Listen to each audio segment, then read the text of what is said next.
ತರ ಆಲೋಚನೆ ಇದೆ. ನಾನು ಚೀಫ್ ಮಿನಿಸ್ಟರ್ ಮಾತಾಡೋದು ಒಂದು ಪಾರ್ಲಿಮೆಂಟ್ಗೆ 2 ಕ್ಷೇತ್ರಕ್ಕೆ ಒಂದು ಪಬ್ಲಿಕ್ ಮೀಟಿಂಗ್ ನ ತೆಗೆದುಕೊಳ್ಳೋದು ಅಂತ ಒಂದಿದೆ. ಇನ್ನೊಂದು ನಾವೀಗೇನು ಪ್ರಜಾಧ್ವನಿ ನಮ್ಮ ಗ್ಯಾರಂಟಿ ಸ್ಕೀಮ್ ಸಮಾವೇಶ ಮಾಡಿದ್ದೀವಿ, ಆ ಗ್ಯಾರಂಟಿ ಸ್ಕೀಮ್ ಸಮಾವೇಶದ ಜಾಗ ಬಿಟ್ಟು ಬೇರೆ ಕಡೆ ತೆಗೆದುಕೊಂಡು ಹೋಗ್ಬೇಕು. ಅಟ್ಲೀಸ್ಟ್ ನೀವೆಲ್ಲ ಮಾಡ್ಬೋದು.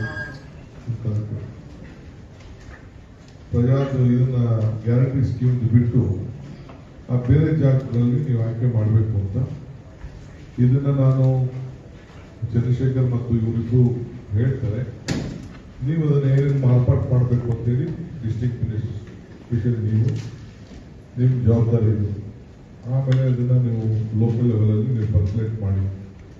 ನಾನು ಎಲ್ಲ MLCಗಳಿಗೆ ಒಂದೊಂದು ಜಿಲ್ಲೆ ಜವಾಬ್ದಾರಿನ ವಹಿಸ್ತಾ ಇದ್ದೀನಿ. MLCs ಯಾರಿದ್ದಾರೆ ಕೆಲವರು 28 ಲೋಕಸಭಾ ಕ್ಷೇತ್ರಕ್ಕೆ ಅವ್ರ ಕೈ ಕೆಳಗಡೆ ಇವ್ರನ್ನ ಜವಾಬ್ದಾರಿ ಮತ್ತು ಎಲೆಕ್ಷನ್ ಜವಾಬ್ದಾರಿ ಕೂಡ ಕೋಆರ್ಡಿನೇಷನ್ಗೋಸ್ಕರ ಕೆಲವರೆಲ್ಲ ನಾವು ವಹಿಸ್ತಾ ಇದ್ದೀವಿ. ಆಮೇಲೆ ಮಿಕ್ಕಿದ ಕೆಲವು ಆಫೀಸ್ ಬೇರ್ಸ್ನ ಕೆಲವು ರೆಸ್ಪಾನ್ಸಿಬಿಲಿಟಿನ ವೈಸ್ ಪ್ರೆಸಿಡೆಂಟ್ ಯಾರಿದ್ದಾರೆ, ಜನರಲ್ ಸೆಕ್ರೆಟರೀಸ್ ಯಾರಿದ್ದಾರೆ, ಈ MLA ಮಂತ್ರಿ ಆಗಿರೋದು ಬಿಟ್ಟು ಮಿಕ್ಕಿದವ್ರಿಗೆಲ್ಲ ಶಫಲ್ ಮಾಡಿ ಹೊಸದಾಗಿ ಒಂದು ಟೀಮ್ ಅನ್ನು ನಾವು ಅಲ್ಲಿ ಕಳಿಸ್ಕೊಡ್ತೀವಿ. ಜಸ್ಟ್ ಕೋಆರ್ಡಿನೇಟ್ ಅವ್ರೇನು ಮಾಡೋದಷ್ಟಲ್ಲೇ, ಬಟ್ ಕೋಆರ್ಡಿನೇಟ್ ಅಂತೂ ಮಾಡಬೇಕಾಗ್ತದೆ. ಆ ದೃಷ್ಟಿಯಿಂದ ಅವ್ರು ಕಳಿಸ್ಬೇಕಾಗ್ತದೆ. ಈಗ the major responsibility lies with the district minister. ಅದನ್ನು ನಾವು ಸಪ್ರೇಟ್ ಆಗಿ ನಾನು CM ಮಾತಾಡ್ತೀನಿ. Patil aspirant from Bagalkot. Mr. Mansoor Ali Khan is an aspirant. Still is not a candidate. He is an aspirant from Central. And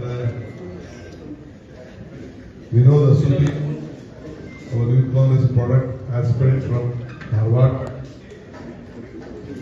Mr. Munal, aspirant from Belgaum. He is Sappa Vidya.